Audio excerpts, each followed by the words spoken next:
தமிழ் பேச்சு நேயர்களுக்கு வணக்கம். அடுத்து இணையதளத்தில் பெரிய பேசு பொருளாக இருக்கக்கூடிய ஒரு விஷயம், நயன்தாரா தனுஷ் மோதல்.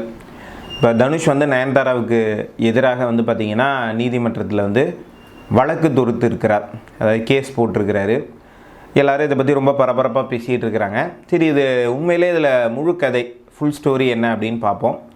இந்த பிரச்சனை எங்கேருந்து ஆரம்பிக்குது அப்படின்னு கேட்டிங்கன்னா, நயன்தாராவுடைய கல்யாணத்திலிருந்து. இந்த வீடியோவில் நான் சில விஷயங்களை உங்களுக்கு சொல்கிறதுக்கு முன்னால் ஒரு விஷயத்தை பதிவு பண்ண விரும்புகிறேன். நயன்தாரா மாதிரியான ஆட்கள் பார்த்திங்கன்னா ஒரு நல்ல உதாரணம் கிடையாது. நிறைய பெண்கள் நயன்தாராவை பார்த்து இது மாதிரி இவங்கள மாதிரி வரணும் அப்படிங்கிற மாதிரிலாம் தயவு செஞ்சு நினச்சிடாதீங்க. ஏன்னா திருமணத்தை பணமாக்குற ஒரு மனநிலை, இதெல்லாம் நம்முடைய காலமாக நாம் வார்த்தெடுத்த பண்பாட்டில் நமக்கு தெரியாத ஒரு விஷயம். அந்த திருமண காட்சிகளை டிவியில் போட்டு நம்ம வீட்டு கல்யாணம் அந்த மாதிரிலாம் பண்ணுவாங்க. அது கூட அந்த ஒரு மலரும் நினைவுகளை பேசுகிற மாதிரி தான் இருக்கும். ஆனால் கல்யாணத்தை போய் காசாக்குறேன் அப்படின்னு போகிறதும், அப்புறம் அந்த கல்யாணத்துக்கு பிறகு குழந்தை நான் உடலை வருத்தி கொள்ளாமலேயே குழந்தை பெற்றுக்கிறேன் அறிவியலை பயன்படுத்தி அப்படிங்கிறது எல்லாமே பார்த்திங்கன்னா இயற்கைக்கு எதிரானது. நம்ம தமிழ்நாட்டில் நம்ம காலமாக வார்த்தெடுத்த ஒரு பண்பாடு கிடையாது. அதே போல் அவங்க தனிப்பட்ட நபர்களோட அவங்க முன்னால் ஒரு ரிலேஷன்ஷிப்பில் இருந்ததெல்லாம் பொது வழியில் வர்ற மாதிரியெல்லாம் அவங்க பண்ணியிருக்காங்க. இதெல்லாம் அடுத்த சமுதாயத்துக்கு பார்த்திங்கன்னா அவங்க என்ன மாதிரியான விஷயங்களை சொல்லிக் கொடுக்குறாங்க அப்படிங்கிறதெல்லாம் நமக்கு தெரியாது. ஏன்னா சிம்புவோட அவங்க முத்தம் கொடுத்த காட்சிகள் எல்லாம் வெளியில் வர்ற மாதிரி அது அவங்களுடைய பர்சனலாக இருந்தால் பர்சனலாக இருக்கிற மாதிரி பார்த்துக்கணும். அதாவது அடுத்த தலைமுறைக்கு என்ன மாதிரியான முன்னுதாரணம் செட் பண்ணுறாங்க அப்படிங்கிறதெல்லாம் நமக்கு தெரியல. இது ஒரு பக்கம். நயன்தாரா ஒரு நல்ல முன்னுதாரணம் கிடையாது, ஆனால் அவங்க அப்படி நினச்சிக்கிறாங்க. அது அவங்களுடைய உரிமை. இப்போ அவங்க அந்த கல்யாணத்தை நெட்ஃப்ளிக்ஸுக்கு விற்கணும் அப்படின்னு சொல்லி இவங்க முடிவு பண்ணுறாங்க. இது எங்கேருந்து வருதுன்னு கேட்டிங்கன்னா, அந்த கல்யாணத்தோடைய ஃபுட்டேஜுங்கிறதே வெளியில் வரல. அப்போ தான் இது மாதிரி பண்ண போகிறாங்கன்னு தெரிஞ்சோன்னா இது ரொம்ப இப்போ நிறைய பேருக்கு ஆச்சரியம். இப்படியெல்லாம் பண்ணலாமா?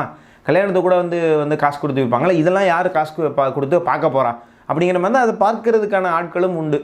ஏதோ நயன்தாராவுக்கும் விக்னேஷ் சிவனுக்கும் தங்கத்தில் செஞ்சு வச்சுருக்கிற மாதிரி மூஞ்சியை சொல்கிறேன், இதை போய் பார்ப்பாங்க போல். இதெல்லாம் என்ன மாதிரியான ஒரு மனநிலை, என்ன மாதிரியான ஒரு உளவியல் அப்படின்னு தெரியல. சரி, இந்த உளவியலுக்குள்ளே இந்த சண்டை எங்கேருந்து வருது அப்படின்னு பார்ப்போம். அந்த உளவியல் அவங்கள பொறுத்த வரைக்கும் சரியாக இருக்கலாம். இந்த சண்டை எங்கேருந்து வருது அப்படின்னு சொன்னால், இப்போ இந்த கல்யாணத்தை நெட்ஃப்ளிக்ஸ்க்கு இங்கே விற்கிறாங்க இல்லையா, இதை அவங்க வாங்கி பார்க்குறான். அது கிட்டத்தட்ட 25 கோடி ரூபாய்க்கு விற்றதா சொல்கிறாங்க. அவன் நெட்ஃப்ளிக்ஸ்காரன் வாங்கி இதை பார்க்குறான்.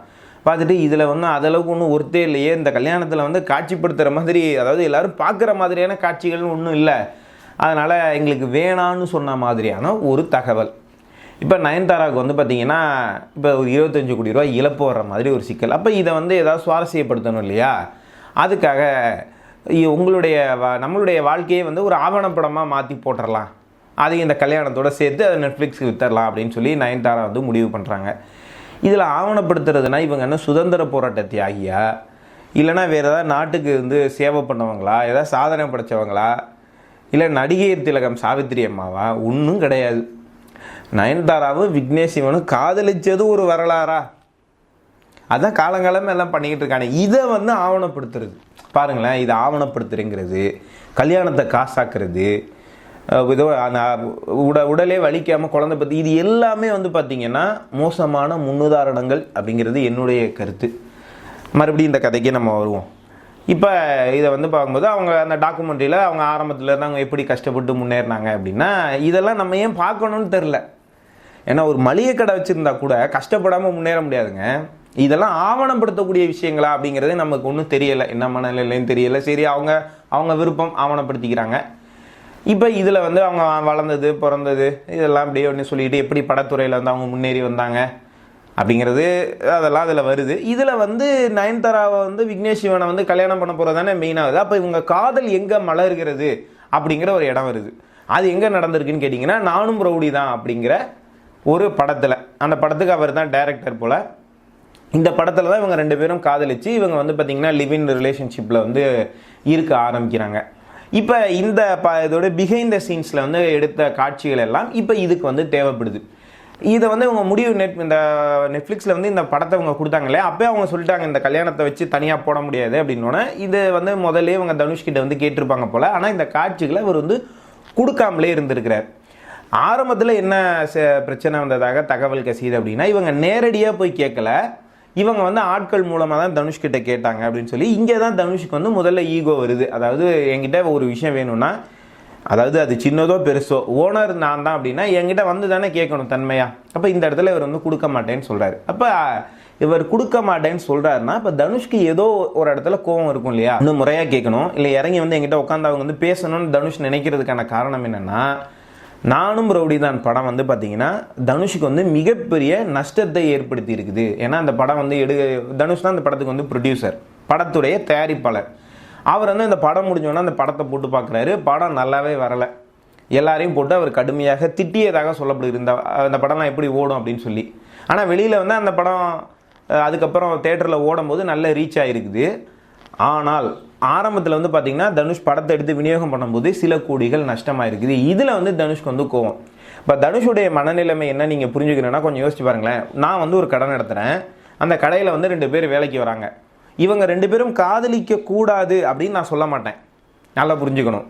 அதே மாதிரி இவங்க காதலை நான் தடுக்கவும் மாட்டேன். ஆனால் என் கடை நஷ்டமாகிட்டு இருக்குன்னு வச்சுக்கோங்களேன், அங்கே வந்து இவங்க 2 பேர் காதலிச்சுக்கிட்டு இருந்தால், ஏன்டா நானே நஷ்டத்தில் இருக்கேன், இங்கே வந்து இப்படிலாம் காதலிச்சுக்கிட்டு இருந்தீங்கன்னா எப்பரா தொழில் பண்ண முடியும் அப்படிங்கிற ஒரு மனநிலை இயல்பாக ஒரு மனிதனுக்கு வருமா வராதா?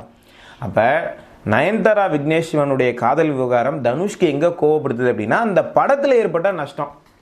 அந்த படத்தில் நீங்கள் வந்து காதலிப்பீங்க, அந்த படத்தின் போது நீங்கள் லிவ் இன் ரிலேஷன்ஷிப் போவீங்க, அந்த படம் வந்து நஷ்டமாகும் அப்படிங்கிற இடத்துல தனுஷ் வந்து கோவமாகவே இருக்கிறாரு. இதில் வந்து அவங்க வந்து இதற்கு பிறகு வந்து பார்த்திங்கன்னா இவங்களுடைய அந்த நட்பில் ஒரு கசப்புணர்ச்சி அப்படிங்கிறது ஏற்பட்டு கொஞ்சம் கொஞ்சம் வந்து விலகி போகிறாங்க. அதுக்கப்புறம் விக்னேஷ் சிவனுக்கும் வந்து கல்யாணம் ஆகுது. இப்போ இதை வந்து நயன்தாரா ஃபேர் யூஸ்க்கு வந்து கேட்கல. இப்போ இந்த கிளிப்பிங்ஸ் காட்சிகளை எனக்கு வந்து நீங்கள் வந்து பழக்கம் தானே, நீங்கள் வந்து கொடுங்க அப்படின்னு சொல்லி நயன்தாரா வந்து கேட்கல. அதை வந்து கமர்ஷியலாக விற்கிறதுக்கு கேட்குறாங்க 25 கோடி ரூபாய்க்கு.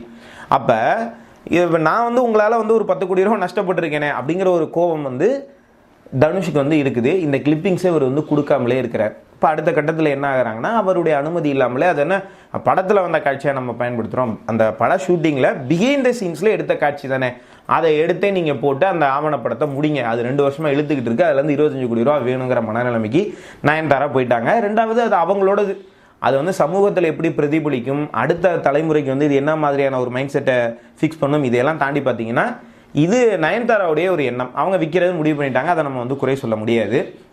இப்போ தனுஷோடைய அனுமதி இல்லாமலே அந்த பிஹைண்ட் த சீன், அந்த படத்தில் செட்டில் எடுத்த காட்சிகளோட இந்த படம் வெளியாக போகுது அப்படிங்கிற ஒரு ட்ரெய்லர் வருது. இந்த ட்ரெய்லரை தனுஷ் அவர்கள் பார்க்குறாரு. பார்த்த உடனே தன்னுடைய லாயர் அருண் மூலமாக அவர் வந்து ஒரு நோட்டீஸ் அனுப்புகிறார். என்னுடைய அனுமதி இல்லாமலேயே இந்த காட்சிகளை நீங்கள் வந்து பயன்படுத்தியிருக்கீங்க, உங்களுக்கு நான் வந்து குறிப்பிட்ட நேரம் வந்து டைம் தரேன், அதுக்குள்ளே இதை வந்து நீங்கள் நீக்கணும், அப்படி இல்லைன்னா 10 கோடி ரூபா நஷ்டஈடு கேட்டு நான் வந்து உங்கள் மேலே வந்து வழக்கு தொடுப்பேன் அப்படின்னு சொல்லி வந்து வெளியிடுறாரு. எனக்கு தெரிஞ்ச வரைக்கும் தனுஷ் வந்து இதில் நாகரீகமாக தான் நடந்துக்கிறாரு. என்னங்க வக்கீல் நோட்டீஸ் விட்டது நாகரீகமாக அப்படின்னு நீங்கள் கேட்கலாம். ஆனால் அது வந்து ப்ரைவேட்டாக நடக்கும். இப்போ ஒருத்தருக்கும் சட்ட ரீதியாக ஒரு பிரச்சனை நடக்குது அப்படின்னா அவங்க 2 பேத்துக்கு தெரியும். இதை பொதுவெளிக்கு யார் முதல்ல கொண்டு வராங்க? இப்படியெல்லாம் வந்து சமூகத்தில் எவ்வளோ விஷயங்களை பேசலாம், அதை விட்டுட்டு இதை பேச வைக்கிறதுக்கு காரணம், இதை பொதுவெளிக்கு கொண்டு வந்து தனுஷை முதலாக கேவலமாக பேசியது யாருன்னு கேட்டிங்கன்னா நயன்தாரா தான்.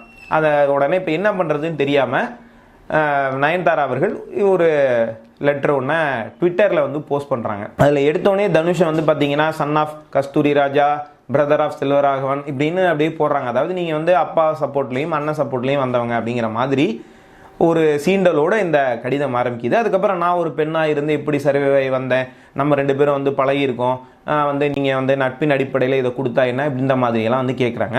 ஆனால் நயன்தாரா இதை ஏன் செய்கிறாங்க அப்படின்னு சொன்னால், இந்த மாதிரி பொதுவெளியில் ஒரு தனுஷை சீண்டி ஒரு பதிவை போட்டுட்டோன்னா நெட்ஃப்ளிக்ஸில் படம் வெளியாகும் போது அடுத்து தனுஷ் எதுவும் பண்ண மாட்டார். எல்லாரும் என்னங்க நீங்கள் நயன்தாராக்கு ஒரு 3 செகண்ட் கிளிப்புக்கு நீங்கள் வந்து 10 கோடி ரூபா கேட்குறீங்களா அப்படின்னு சொல்லி எல்லாரும் சமூகத்திலேருந்து எதிர்ப்பாக பேசுவாங்க. இதை பயன்படுத்தி தனுஷோட அனுமதி இல்லாமலே அந்த காட்சிகளை வச்சு ட்ரெய்லர் தானே வந்திருக்கு, படத்தை வெளியிடலாம் அப்படின்னு சொல்லி நயன்தாரா வந்து தனுஷை சமாளிக்கிறதுக்கு இதை அந்த பிரச்சனையை பொது வெளிக்கு கொண்டு வராங்க. பேசு பொருளாக்குறது யாருன்னு கேட்டிங்கன்னா நயன்தாரா. இதுக்கப்புறம் படம் வெளியாயிடுச்சு. இப்போ தனுஷ் சும்மா இருப்பாரா?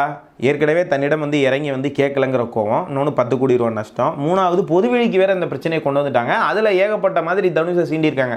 கடைசியாக ஓம் நமச்சிவாயா அப்படின்னு சொல்லி அவர் அடிக்கடி அந்த மாதிரி சொல்லுவாராம். இப்படி இந்த குத்தலோட நயன்தாரா கேட்குற ஒருத்தவங்களுக்கு எவ்வளோ பாருங்கள் என்ன மாதிரியான ஒரு பண்பு அப்படின்னு. உடனே தனுஷ் சும்மா இருப்பாரா? இப்போ தனுஷ் வந்து கோர்ட்டுக்கு போயிட்டார். கோர்ட்டுக்கு போய் நயன்தாரா மேலே விக்னேஷ் சிவன் மேலே. அந்த டாக்குமெண்ட்ரியில் விக்னேஷ் சிவனெல்லாம் வந்து உட்கார வச்சு அவர் ஒரு பெரிய ஆள் மாதிரி பேட்டியெல்லாம் கொடுத்துக்கிட்டு இருக்கிறாரு. அவர் என்ன சாதனை பண்ணாருங்கிறது தெரியல. இதெல்லாம் நம்ம ஏன் பார்க்கணுங்கிறது தெரியல. இப்போ இதெல்லாம் தனுஷ் பார்க்கும்போது அவருக்கு எவ்வளோ கோவம் வரும். அதுக்கப்புறம் கோர்ட்டுக்கு போயிட்டார். கோர்ட்டுக்கு போயிட்டு தனுஷ் வந்து நயன்தாரா, விக்னேஷ் சிவன், நெட்ஃப்ளிக்ஸ் இவங்க 3 பேர் மேலேயும் வழக்கு தொடுக்கிறதுக்கு அனுமதி கேட்டிருக்கிறாரு. அனுமதி நீதிமன்றத்தில் வந்து கொடுத்துட்டாங்க. இப்போ இவங்க சைட்லேருந்து என்ன சொல்லுவாங்க அப்படின்னா, இது என்ன படத்தில் எடுத்த காட்சியா, இது வந்து பிஹைண்ட் த சீன்ஸ் தானே, பிஹைண்ட் த சீன்ஸுங்கிறதுக்கு ஒரு ப்ரொடியூசர் வந்து உரிமை கொண்டாட முடியாது அப்படிங்கிற மாதிரியான விஷயத்தை தான், அதாவது ஒரு படம் எடுக்கும்போது அங்கே அந்த இடத்துல நடந்த காட்சிகள், படக்காட்சிகள் கிடையாது இப்படின்னு இவங்க சொல்லுவாங்க. இதை நாங்கள் பயன்படுத்திக்கலாம் அப்படின்னு சொல்லி. தனுஷ் தரப்புலேருந்து என்ன சொல்லுவாங்க அப்படின்னா, படத்துக்கு நான் தான் ப்ரொடியூசர், அது வந்து நான் வந்து வாடகை கொடுத்து போட்ட செட்டு, அங்கே எது எடுத்தாலும் எது ஷூட் பண்ணாலும் ஒரு ஃபோட்டோ எடுத்தால் கூட ப்ரொடியூசர் வந்து எனக்கு தான் சொந்தம், என்னுடைய அனுமதி இல்லாமல் அதை அவங்க வந்து பயன்படுத்த முடியாது. ரெண்டாவது அவங்க ஃபேர் யூஸ்க்கு வந்து கேட்கல. அதாவது ஒரு இதை வந்து ஒரு 10 செகண்ட் வந்து பார்த்திங்கன்னா ஃபேர் யூஸாக காமிக்கணும் அப்படிங்கிற மாதிரி அவங்க வந்து பயன்படுத்தலை. 25 கோடி ரூபாய்க்கு விற்கிறாங்க. அப்போ அதில் எனக்கு பொருளாதார ரீதியாக ஏதாவது செட்டில் பண்ணணும். ரெண்டாவது என்னுடைய அனுமதி இல்லாமல் அதை எடுத்து பயன்படுத்தியிருக்காங்க, எனக்கு நஷ்ட ஈடு கொடுங்க அப்படின்னு சொல்லி இவங்க கேட்பாங்க. அதனால் 2 தரப்பும் வந்து நீதிமன்றத்தில் வந்து மோத போகிறாங்க. உண்மையிலே யோசித்து பார்த்தோம்னா யார் பக்கம் நியாயம் அப்படிங்கிறத நம்ம வந்து இதில் வந்து சொல்லக்கூடாது. ஏன்னா ஒரு முதலாளியுடைய மனநிலைமையில தனுஷை வந்து நீங்கள் வந்து பார்க்கணும். இன்னும் கொஞ்சம் நயன்தாரா அவர்கள் இறங்கி போய் நடந்திருக்கலாம். ஏன்னா அவங்களுக்கு அது தேவைப்படுது. அப்படிங்கும்போது நஷ்டப்பட்ட முதலாளி ஒருத்தர் இருக்கிறாரு, கோமா இருக்கிறாங்க அப்படின்னா, ஒருத்தவங்க கல்யாணத்துக்கு வராமல் கோமா இருக்கிறாங்க அப்படின்னா எல்லாருக்கும் போய் பத்திரிக்கை வைக்கிற மாதிரி வச்சு அவங்க எப்படி வருவாங்க? அவங்கள்ட்ட இறங்கி போய் பேசணும்னு எதிர்பார்ப்பாங்களே. அதை தான் தனுஷ் எதிர்பார்க்கிறாரா, இல்லை நயன்தாராவினுடைய வளர்ச்சியை வந்து தடுக்கிறாரா, இல்லை நயன்தாரா வந்து கொஞ்சம் கூடுதலாக வந்து பண்ணுறாங்களா அப்படிங்கிறதெல்லாம் வந்து மக்களுடைய பார்வையில் பல்வேறு விதமான கருத்துக்கள் வந்து போயிட்டு இருக்குது. இந்த பிரச்சனையில் இது வரைக்கும் நடந்து கொண்டு இருக்கக்கூடிய விஷயங்கள் இதான், அதை நம்ம மக்கள் முன்னால் வந்து வச்சுருக்கோம். பார்த்து கொண்டு இருக்கக்கூடிய நேயர்கள் உங்களுக்கு இருக்கக்கூடிய கருத்துக்களை கமெண்ட் விண்டோவில் போடுங்க. நாட்டில் எந்த விஷயங்கள் நடந்தாலும் அதில் நல்ல முன்னுதாரணங்களை மட்டும் நம்ம வாழ்க்கையில் வந்து எடுத்துக்கணும். மோசமான முன்னுதாரணங்களை பின்னுக்கு தள்ளுவோம். மறுபடியும் அடுத்த காணொலியில் உங்களை எல்லாம் சந்திக்கும் வரை உங்களிடமிருந்து விடைபெறுவது உங்கள் அன்பு நண்பன் தமிழ் பேச்சு துரை சரவணன். நன்றி, வணக்கம், வாழ்க தமிழ்.